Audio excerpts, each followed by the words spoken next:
Welcome to Pindar Poetry. We hope you learned something new. You start by confirming your carrier supports personal hotspot and you have cellular data. That prevents surprises. Next, open settings and enable cellular and your preferred network like 5G or LTE so speed matches expectations. Then tap personal hotspot and toggle allow others to join.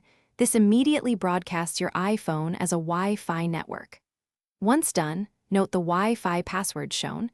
You'll use it to connect other devices. Making these changes first avoids connectivity loops later. Now you connect devices. Start with the simplest path. Open Wi-Fi on the client device, find your iPhone's hotspot name, and enter the password you noted. You do this because Wi-Fi is fastest and matches most use cases. If you prefer, pair via Bluetooth for low bandwidth tasks or plug the iPhone into a laptop using USB for stable, tethered access. Make sure auto join is toggled when you trust the device. It reduces steps next time. Yet remember to disable it on public machines. To finish, monitor your cellular data in settings so tethering doesn't blow past limits. This protects your plan. If something goes wrong, first toggle personal hotspot off and on, then restart both devices. That clears transient network state. If issues persist, reset network settings as a deeper fix.